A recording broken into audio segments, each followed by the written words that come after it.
কুটুমে ৰান্ধিলে কুটুমে বাঢ়িলে কুটুমে কুটুমক খালে ঠিক তেনেকৈ জুবিন গাৰ্গৰ মৃত্যুৰ ক্ষেত্ৰতো একেই হ'ল। নমস্কাৰ বন্ধু বান্ধৱীসকল, শুভ ৰাতিপুৱা সকলোকে স্বাগতম জনাইছোঁ মোৰ আন এটি নতুন ভিডিঅ'ৰ মাজলৈ। অৱশেষত আহি গ'ল এটা সুন্দৰ খবৰ। মুন্না প্ৰসাদ গুপ্তাই চাৰ্জশ্বিট দাখিল কৰিলে। কালি আপোনালোকে নিশ্চয় দেখিছে আৰু ময়ো ভিডিঅ' দিছোঁ। কিন্তু এটা বহুত ডাঙৰ খবৰ, আৰু সেই ডাঙৰ খবৰটো কি জানেনে? আদালতত দাখিল জুবিন গাৰ্গৰ মৃত্যুৰ তদন্তৰ চাৰ্জশ্বিট, আৰু চাৰ্জশ্বিটক লৈ SDGP মুন্না প্ৰসাদ গুপ্তাৰ সংবাদমেল। জুবিন গাৰ্গৰ হত্যাৰ গোচৰত অভিযুক্ত কৰা হৈছে 4জনক। 4 অভিযুক্তৰ বিৰুদ্ধে কেইবাটাও ধাৰা আৰোপ কৰা হৈছে। সন্দীপন গাৰ্গৰ বিৰুদ্ধে BNSৰ আৰু 105 ধাৰা আৰোপ। সিদ্ধাৰ্থ শ্যামকানুৰ বিৰুদ্ধে BNS 103 ধাৰা। এইবিলাক কি ধাৰা চাৰা মই নাজানো, কিন্তু সন্দীপন গাৰ্গৰ কথা কোৱাৰ কাৰণে মই ক'লোঁ, সেইজন বোলে জুবিন গাৰ্গৰ ভায়েক। আৰু কেনেকুৱানো ভায়েক সেইকাৰণে কৈছোঁ, কুটুমে ৰান্ধিলে কুটুমে বাঢ়িলে, গম পাইছেনে? এতিয়া এইবিলাক কি হয়, এতিয়া তেওঁ কিন্তু কৈছে কথাখিনি যে কোনো সাৰি যাব নোৱাৰে বুলি মুন্না প্ৰসাদ গুপ্তাই সংবাদমেল যোগে কৈছে। কিন্তু ইয়াৰ মাজতো বহুতখিনি মানে আৰু আছে, ওলাই আহিবলৈ আছে। কাৰণ ইয়াৰ আগতে এটা আভাস দিছিলে আমাৰ মুখ্যমন্ত্ৰীয়ে, গতিকে নভবা কিছুমান মানুহ জড়িত আছে বুলি তেওঁ কৈছে। ইয়াৰ মাজতে আৰু কেইটামান দেখিলোঁ, আজি সেইখিনি বাৰু নকওঁ দিয়কচোন। মই যিখিনি কিন্তু ভাবি আছিলোঁ, আমি যে ভাবোঁ মেডিয়াৰ আগত খুব ওলাই থাকে কেইটামান জুবিন গাৰ্গৰ ন্যায় কথা, জুবিন গাৰ্গৰ ঘৰুৱা ব্যক্তিগত কথা, একে ইছৰাম সিহঁতৰ পিঠিতহে জুবিন গাৰ্গ শুই শুই মানে দিন কটাইছিলে। জুবিন গাৰ্গৰ বিচনা নাছিলতো, গতিকে সেইবিলাকো আহিব কিন্তু ইয়াৰ মাজলৈ দেই। প্ৰকাশ কৰিছে ইয়াত কিছুমান বহুখিনি। ইমানখিনি এতিয়াই মই কৈ নিদিওঁ, আপোনালোকে নিশ্চয় গম পাব। আৰু আমি যিটো কিন্তু মনত ভাবি আছিলোঁ সিমানখিনি নহ'বগৈ। আপোনালোকক এইখিনি গুণাগথা চলি থাকোঁতে এটা সামাজিক মাধ্যমৰ পোষ্ট চকুত পৰিছে, আৰু সেই পোষ্টটো আছে এনেকুৱা। সেই ব্যক্তিজন কোন মই আপোনালোকক কৈ দিম।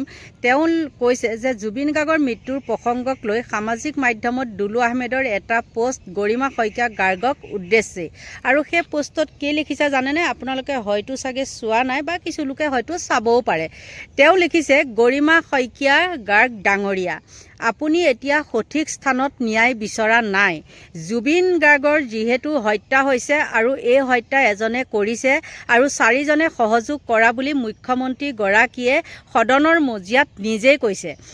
জুবিন গাৰ্গক যিহেতু হত্যা কৰা হৈছে, আৰু ছিংগাপুৰৰ সাগৰত কি হৈছিল সেয়া আমি সকলোৱে দেখিছোঁ।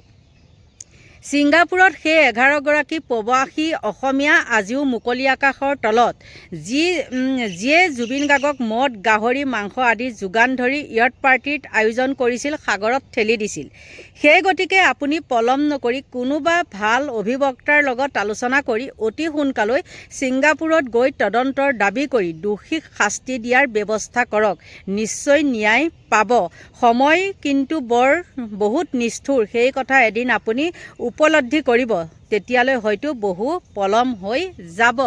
সঁচাকৈ কিন্তু এই দুলু আহমেদে যিখিনি কথা কৈছে, এই কথাটো মোৰ আজি যিহেতু এইটো ভিডিঅ' মই নতুন চেনেলটোত দিছোঁ, মই পুৰণা চেনেলটোত মই এই কথাখিনি মই প্ৰকাশ কৰিছিলোঁ। কি আচৰিত ধৰণৰ নহয়নে বাৰু?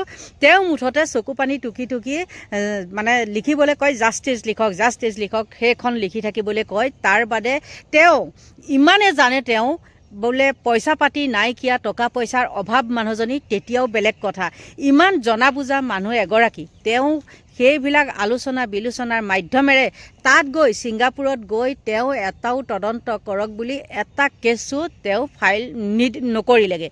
গতিকে আশ্চৰ্যজনক কথা। আৰু তেওঁ হয়তো কাৰোবাৰ হেঁচা পাবও পাৰে, সেইটো আমি নাজানো। হেঁচা পাইছে যদিনো নাজানো, বা নাই পোৱা যদি নাজানো। কাৰণ তেওঁ সৰু ছোৱালী নহয় জানো, এগৰাকী বয়োজ্যেষ্ঠ মানুহ বুলিয়ে ক'ব লাগিব। গতিকে তেওঁক লৈ পেলাই দুলু আহমেদে সেই কথাটো যে কৈছে, সেই লিখনিটো দিছে, একেবাৰে কিন্তু তেওঁ সত্য শুদ্ধ লিখনি দিছে বুলি মই ভাবোঁ। আপোনালোকে কি ভাবে নাজানো। ইয়াৰ আঁৰতো আৰু বহু লোকে দি থাকে, সেইবিলাকৰ বাৰু মই নাম নলওঁ। কিন্তু দুলু আহমেদ এজন যিহেতু বেলেগ ব্যক্তি বুলি ক'বলৈ গ'লে কি বেলেগ ব্যক্তি কওঁ শুনক, জুবিন অনুৰাগী বহুতো আছে কিন্তু কি হৈছে জানেনে নাই, আমাৰ চৰকাৰে হিন্দু মুছলিম বৰ কিছুমান মাৰি থাকে নহয়নে, কিন্তু অকল দুলু আহমেদেহে গৈ পেলাই ছিংগাপুৰত তেওঁ কি কৰিছিলেগৈ, এখন FIR হ'লেও দিছিলেগৈ। সেইটো কিন্তু মানে অপ্ৰিয় হ'লেও সত্য কথা ক'ব লাগিব। কিন্তু তেওঁ লগত শুৱে বাৱে যি সোপা আনচাই তেওঁ সহধৰ্মিনীও, কিন্তু এখনো তাত চাৰ্জশ্বিট দিবলৈ বা চাৰ্জশ্বিটহে আহিছে, চৰি ভুল হৈ গৈছে, কেছ দিবলৈ সক্ষম নহ'লে। ইয়াৰ পৰা আপোনালোকে বাৰু কি বুজিব, সকলো মিলিভকত হৈ আছে নেকি? আৰু সকলো মিলিভকত হৈ থকাৰ কাৰণে আমি জুবিন গাৰ্গৰ ন্যায় কোনো ফালৰ পৰাই আশা কৰিব নোৱাৰোঁ। আৰু আমি গাই বাই থাকিলেও নহ'ব, এনেকৈ দিনখিনি গৈ লাষ্টত 0 হৈ যাবগৈ। বন্ধু বান্ধৱীসকল, আপোনালোকে মই এইখিনি কথা কৈছোঁ কাৰণে বেয়া পাই লাভ নাই। যিখিনি কথা কৈছোঁ একেবাৰে সঁচা কথাহে কৈছোঁ। মিছা কথা কিছুমান কৈ এনেই বেবেৰী বাং লৈ পেলাই গৰুৱে ঘাঁহ খোৱাৰ নিচিনাকৈ একেখিনি কথাকে সদায় পাগলি থকা হৈছেনে নাই বাৰু আপোনালোকে চাবচোন। আৰু আছে এজন ব্যক্তি, মই সেই ব্যক্তিজনকো দিম নিদিয়াকৈ নাথাকোঁ মজাটো। তেওঁ বহুত উলট পালট কথা কৈ আছে, আৰু সেই উলট পালট কথা কৈ থকা ব্যক্তিজনো এজন বিশেষ ব্যক্তি, যি নেকি মানুহক দেখাই এখন মুখ আৰু মানুহৰ পিছত এখন মুখ। গতিকে তেওঁকো সোধাই এৰা নহ'ব। আৰু দুলু আহমেদৰ কথাখিনিত আপোনালোকে বেয়া পায়ো লাভ নাই, বা মই কোৱা কথাখিনিত আপোনালোকে বেয়া পায়ো লাভ নাই। যিখিনি হয় সেইটোৱে কৈছোঁ। কিন্তু ইমানেই জানে, আৰু তেওঁ এতিয়া বাৰু গম পাইছোঁ, আগতে বাৰু চিনি পোৱা নাছিলোঁ, এতিয়াহে গম পাইছোঁ জুবিন গাৰ্গৰ মানে জুবিন মৰোঁতেহে গম পাইছোঁ যে জুবিন গাৰ্গৰ এগৰাকী ভগ্নী আছে। আৰু তেওঁতো পঢ়া শুনা নহয় জানো, পঢ়া শুনা মানুহ। তেওঁলোকে একো আলোচনা বিলোচনা কৰি পেলাই তেওঁলোক গৈ পেলাই তাত এটা কেছ দিব নোৱাৰিলেনে? ছিংগাপুৰৰ সেই প্ৰৱাসীখিনিকতো গ্ৰেপ্তাৰ কৰা নাই, তেওঁলোকেতো একদম বিন্দাছ আকৌ গাহৰিয়ে মদে খাই আছে। আহি আছে 31 ডিচেম্বৰ, আৰু তেতিয়াও তেওঁলোকে কৰিব পাৰ্টি, হয় নে নহয়? কিন্তু তেওঁলোকে যি কৰিবলগীয়া আছিলে তেওঁলোকে ইতিমধ্যে কৰি ল'লে। কিন্তু এতিয়া গৰিমা গাৰ্গ হওক বা তেওঁ ভনীয়েক হওক, আৰু লগত থকা লগোৱা লিকচৌ কেইটামানকো দেখিছিলোঁ একদম বৰ কথা কৈ আছিলে, সেইকেইটাই কিন্তু এতিয়ালৈকে হাত সাৱটিয়ে বহি আছে। এনেই চকু পানী টুকি মিডিয়াৰ আগত আহি পেলাই নিউজ কৰি থাকি একো কিন্তু লাভ নাই। গতিকে এইখন ভেকু ভাওনা কৰি কাৰোবাৰ চকু পানী চাই পেলাই আমি ভুল যাম যে, সেইটো কিন্তু কেতিয়াও নহয়। আমি সেইবিলাকত গুৰুত্বই নিদিওঁ, কোনোবাই কান্দে কিবা কৰে সেইবিলাকত গুৰুত্ব নিদিওঁ, মাত্ৰ আমাক লাগে জুবিন গাৰ্গৰ ন্যায়। গতিকে বন্ধু বান্ধৱীসকল, এইখিনিতে আপোনালোকৰ পৰা লৈছোঁ বিদায়, বাই বাই।